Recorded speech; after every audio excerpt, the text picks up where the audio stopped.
for good luck. Ooh, is that messy? Tastes good, though. Happy birthday, pumpkin. Happy birthday. Who's that? Who is that? Hello? Oh, hi, Roger. Oh, what a shame. How long will you be? No, of course. Come whenever you can. May I ask you a question? Are you consulting Al Pagano socially or professionally? Because if my brother is seeing a psychiatrist, it's just a matter of interest. I'm not trying to be rude. All right, well, I look forward to hearing that. Oh, and don't worry about going for the present. Okay, well, Edmund will certainly be glad that you did. Oh, there's the doorbell. It must be Frank or Faith. And listen, we're not going to cut the cake until you get here, but we are going to crack open the champagne, so hurry up. Goodbye. Bye-bye. Edmund, your first guest has arrived. Ooh, yes, yes. Da-da-da-da-da. Dum, doo, doo. Here I am, dressed in my best party dress. How are you? Come in and let the festivities begin. Let me have your coat. Thank you. Oh, that is a lovely dress. Something simple. And your nephew certainly will approve. Hey, happy birthday, sweetheart. Oh, look what I brought you. Huh? Should I let him open it? Well, Edmund has promised, reluctantly, mind you, to wait until all his guests get here before he opens his presents. Well, you are a well-mannered young man. Look, Edmund, I'm going to put this over on the table for later, okay? Hey, Jill, this is great. It's so festive. You have done a lot of work. Yeah, have a hat. Thank you. I think my enthusiasm will wane as the years go by.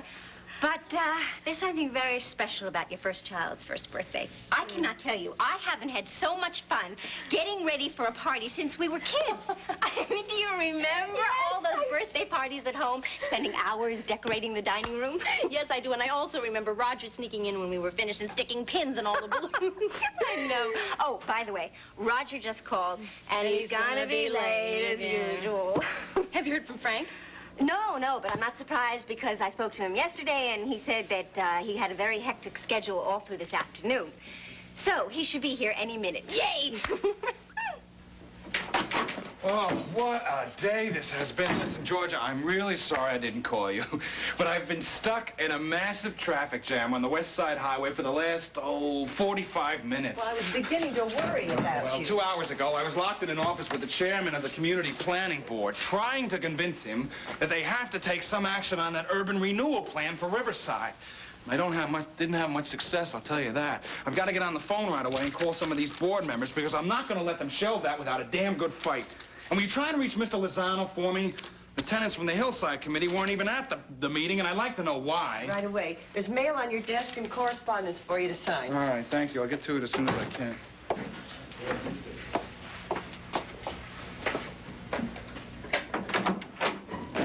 Hello, Georgia. Franken? Yes, he's here, but he's up to his ears. Well, I'm about to go and bail him out. Good afternoon. How's my favorite councilman today? Hi, Ray. Your favorite councilman is about at the end of his rope. What's wrong? Oh, what isn't? I've just had the most frustrating day downtown. Anything specific? You bet.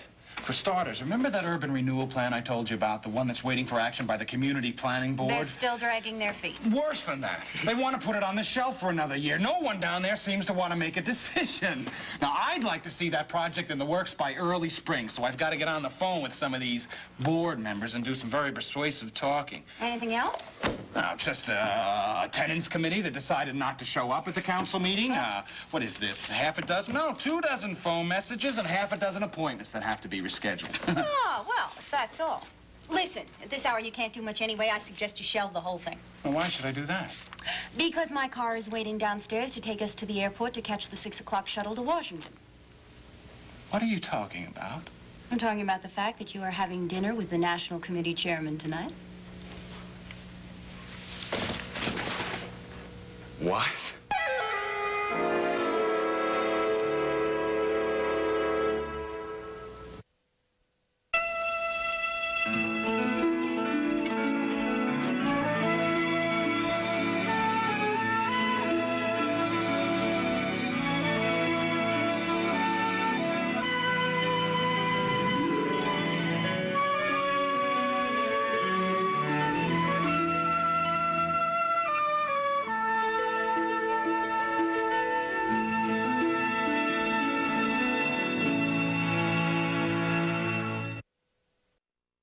that it has.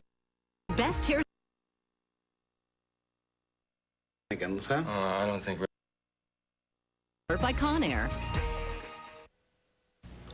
And darling Delia still up to her old shenanigans, huh? I don't think Riverside Hospital is ever going to be the same again. I mean, even a slight case of blindness can't slow that girl down.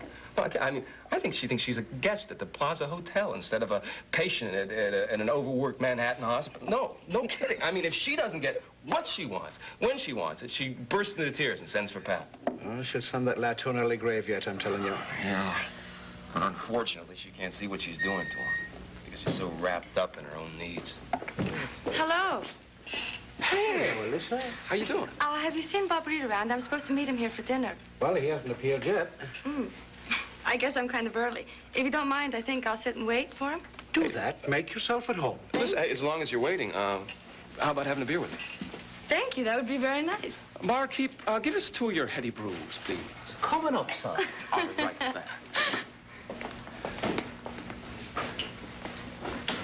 You were talking about Delia Ryan, weren't you? Yeah. Is she all right? Well, you know that she's lost her sight, don't you? Yes, Bob told me. He said the doctors think it's only temporary. Do you know what caused it? Well, it's emotional, not physical, something they call hysterical blindness. Well, what brought it on?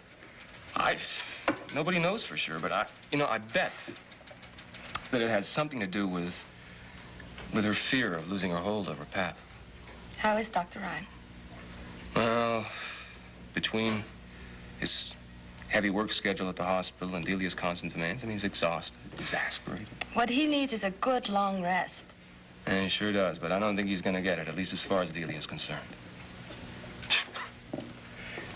You know, the latest plan is to check Delia out of the hospital, and then for her and Pat to come over here and stay with the Ryans. Here we are, 2 of the very best. Thank you. Thank you. I haven't had a chance to thank you for the advice you gave me on looking for an apartment for Mrs. Woodard. I wouldn't have known where to start or what to look for if you hadn't Sounds told. glad to help. Did you find something she liked? Yes, it is beautiful. The rooms are very, very big, and there are lots of them. There are 3 bedrooms, one with its own bathroom, 2 fireplaces, and, oh yes, a doorman. It's lovely, and Mrs. Woodard seems to like it very much. So do you. Hey, how do you like working for her? I enjoy it very, very much. Mrs. Woodard is a very, very nice lady, although she is a bit impatient in times, but I don't mind. In fact, I think I like it. The work is interesting, although I have to practice up on my typing to get that work out fast enough to send all her letters. I was thinking of taking a refresher course down at the high school in the evening, but I'll have to wait because sometimes she asks me to stay late. Well, just don't let her overwork you. The thing is, I think she likes my company. Mrs. Woodard knows a lot of people, but right now I think she is lonely. She must miss her husband very much. And I don't mind the extra time. It makes me feel useful. I enjoy listening to all those stories she tells about politicians and all those people I've only read about in newspapers. You're a very kind person, Alicia. Hey, you know, I just realized something. I don't know you very well. I mean, I know Angel pretty well, but I don't know you. Why do you say that? We worked together for many months at the hospital. Oh, hey, listen, I respect you professionally, but that doesn't mean I know who you are, what you're thinking outside of work. Well, I'm not sure there is much to find out. I disagree. I think there's a lot I'd like to know.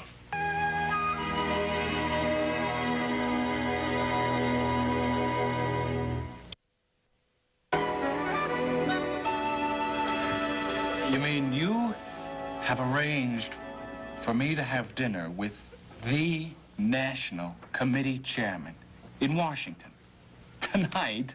Yes. If we're going to catch that shuttle, we better run. How did you manage that? It was easy, really.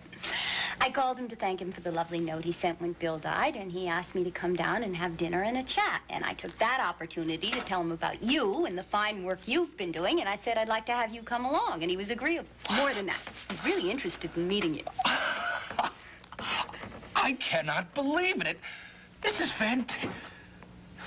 Oh, but look, I have all these things to clear up, and I'm not dressed.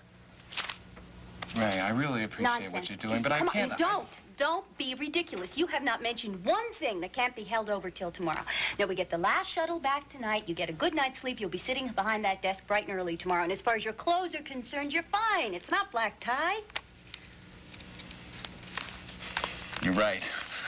This is too good of an opportunity to pass up. Let me tell Georgia I'll be with you in a minute. Frank, one more thing. What's that?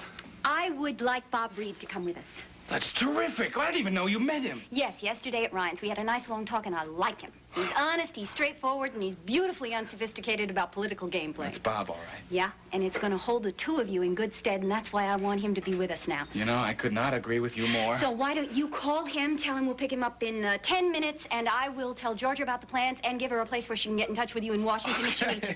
Bob is not going to believe this. Oh, I don't know. He might not be too surprised. I told him yesterday I'd try to arrange for the two of you to get down to Washington.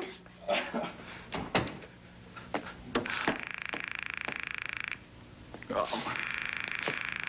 Come on. Detective Reed. Oh, Bob, this is Frank. Look, whatever you're doing, drop it, because we are leaving for Washington at 6 o'clock. What are you talking about? I got a dinner date with Alicia. I'm just getting ready. Well, call her and postpone it. And look, I'm sure she'll understand when you explain that Ray Woodard has arranged for us to have dinner with the National Committee Chairman in Washington tonight. Holy cow. The lady really moves fast, doesn't she? The National Committee Chairman? Oh, Frank, you think I ought to go along? You sure? You're darn right you should. Look, I want you to, and so does Ray. Now, look, brush your teeth, comb your hair, and I'll pick you up in 10 minutes, okay? Okay, I'll be ready and waiting. Ray, it's all set. We're gonna pick him up at his place. Good, come on, let's get on our way.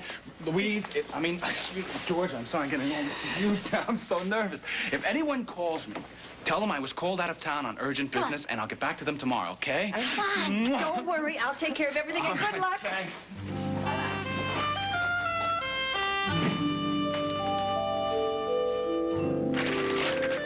Oh, Mr. Ryan.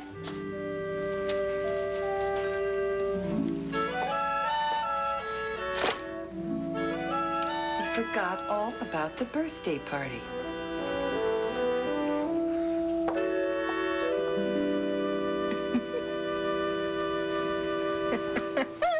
You know, Edmund, I think your mother is as impatient as you are to open your presents.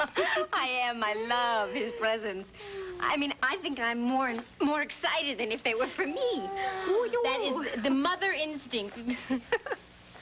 Oh, this one is so beautiful, isn't it? It's wrapped with such gorgeous lace. It's so old, almost antique. From Maeve and Johnny. Maeve sent it over this morning with the most beautiful note explaining how the ribbon she saved from Frank's first birthday. I mean, can you imagine that? I mean, saving it all these years? It's so like Maeve. So much like all of them. Family traditions for every occasion. Yeah. You know, that's one of the nice things about all of this. No matter what happens between Frank and me, Edmund is going to have Maeve and Johnny for his grandparents and grow up with that whole sense of family. Did you ask Maeve and Johnny to the party? No, I wanted to, but then, I mean, of course, I wanted them here to share in the festivities and everything, but I don't know, I didn't want to risk making Frank feel uncomfortable. Yeah. I mean, we really decided to move very slowly toward establishing our relationship, and I didn't want him to come here and be pushed into a family situation. Oh, you want to get right to those, don't you? Well, you know, Jill, you understand Frank better than anyone, so I'm sure that was a wise decision. Well, I certainly understand him well enough to know that it's not like him not to call if he's going to be late. I can't imagine what's keeping him.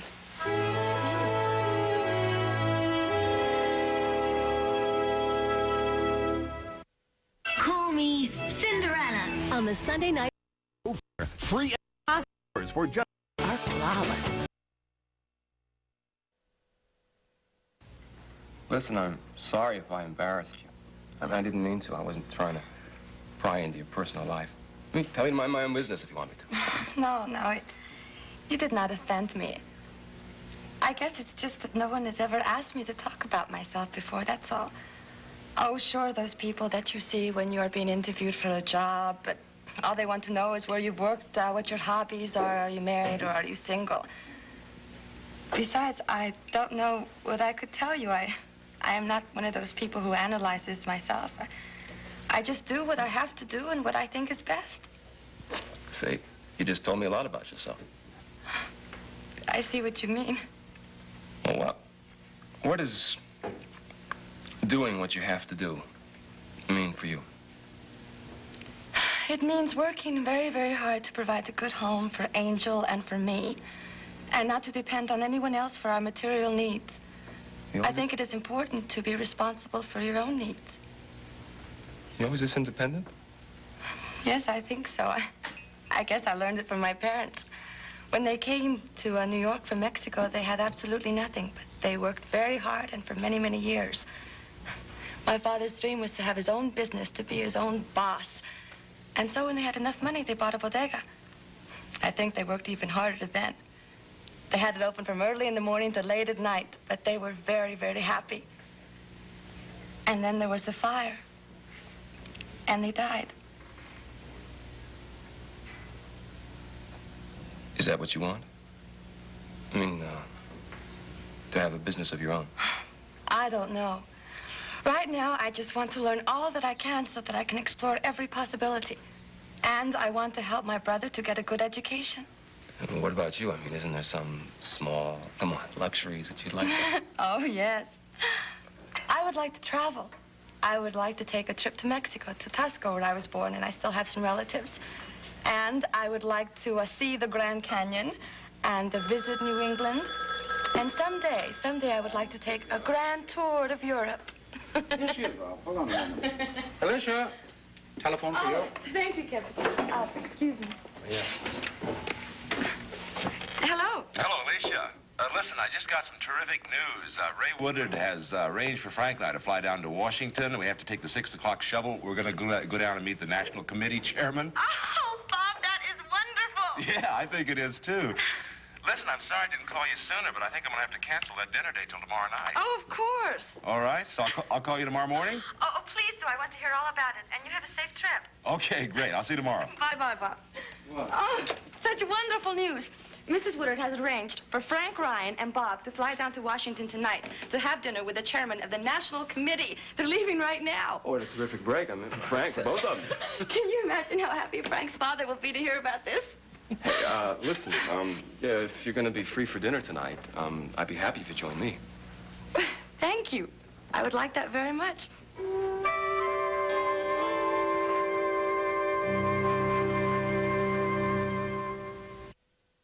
Next. Before we came up... Guardia.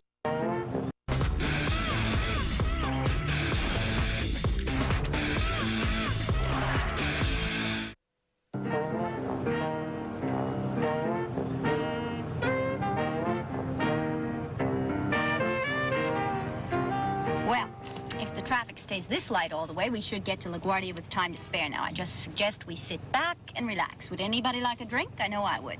A drink? What'd you do, bring a bottle? Not exactly. There is a bar here.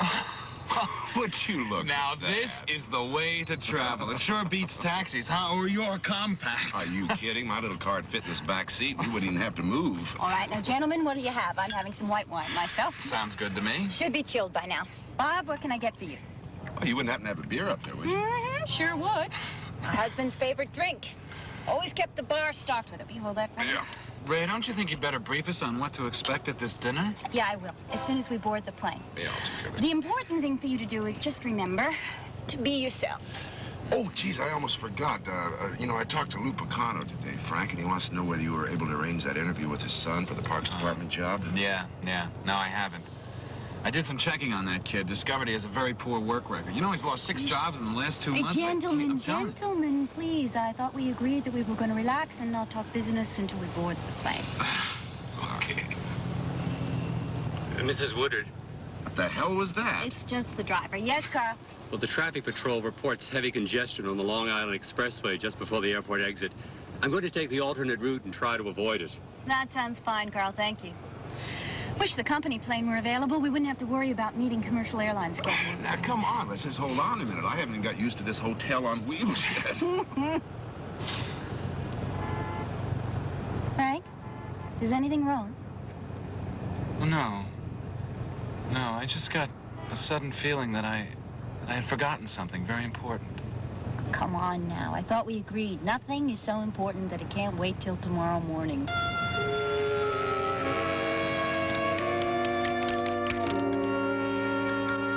Oh, I can't imagine what's keeping Frank. Just not like him not to call if he's going to be late. Hey, look, you said that he had a busy schedule today. Maybe he's in a meeting and he can't get out to a phone. Oh. Well, I sure hope he gets here. Before you have to leave to meet Tom. Oh, listen, I have plenty of time for that. Besides, I enjoy being here with you and Edmund. I've seen much more of Tom in the last few weeks than I've seen of you two.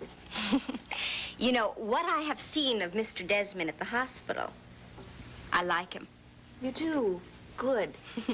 Because you may be seeing a whole lot more of him in the future. Ah, so? He's so charming and funny and very dear, and I've had more fun with him in the last few weeks than I can't remember when, but I'm not sure how far I want things to go. Correction. I'm not sure how far I think they should go. Oh, Jill, why am I so cautious? Well, somebody in this family has to be sensible. You think maybe it has something to do with Pat? Yeah, probably.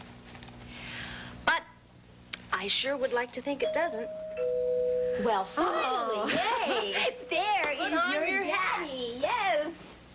Oh, boy.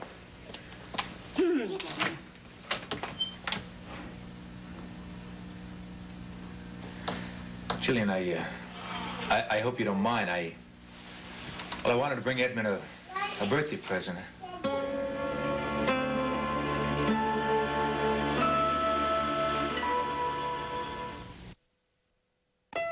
Spend breakfast in bed with SoapNet. Sleep in, curl up, and check out with back-to-back episodes of One Tree Hill and Beverly Hills 90210.